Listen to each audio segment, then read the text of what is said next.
Hey guys, Mark Potter, Mark Isaac Potter. Um, we are working on the 13th clip, and this clip is part 3, tool number 2. And tool number 2 is being centered and grounded. Now that should sound familiar because we went through a whole centered and grounded process earlier. This time we're going to do the same process again because I want you to remember to keep getting yourself grounded, keep being grounded. And we're going to do it a little bit more judiciously, a little more elaborately. Not much. I'm not going to do it as much as we do it in the class, but I'm going to do a little bit more.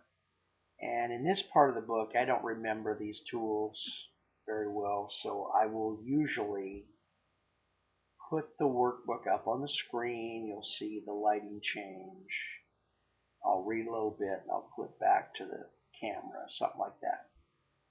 So this one is being centered and grounded. We're going to do the same breathing exercise a little bit more elaborately. There is a much more elaborate version of it, obviously, but we're going to do something medium, something in the middle. Maybe the short version last time. So here we go. Number 2, being centered and grounded.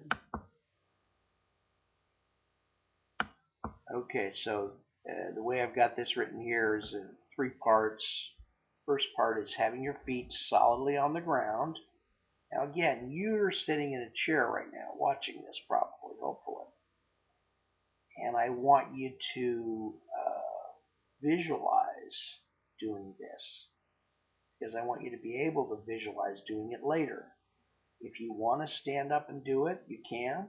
In class, sometimes we do that. Depends on the classroom setting and how people feel and what their ability is. So imagine yourself standing up and putting your feet solidly on the ground and getting a sense that they're really solid. And I don't want you to move them, just leave them solid. While they're solid, I don't want you to move them. I want you to breathe in, just moderately, and then breathe out. Okay, just breathe in, breathe out. Now it sounds like such a simple thing, but honestly, it can help. The simple act of breathing in and maybe holding it for 1 second or part of a second and breathing out a little bit slower than you normally do really can help, honestly. Okay, so that's the first part of this, part 2. Okay, now part, number 2, part 2 says, breathe in, wake up your mind, breathe out. Breathe in, wake up your heart, breathe out. And then continuing into breathe in, wake up your intuition, and breathe out. Okay? So part 2 of number 2 has 3 little bits in it. Breathe in, wake up your mind, breathe out.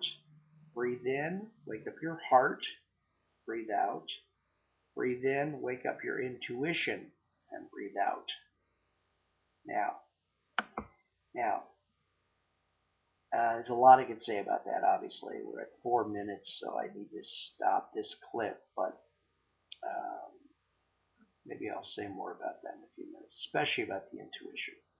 So let's do that. Thanks for listening.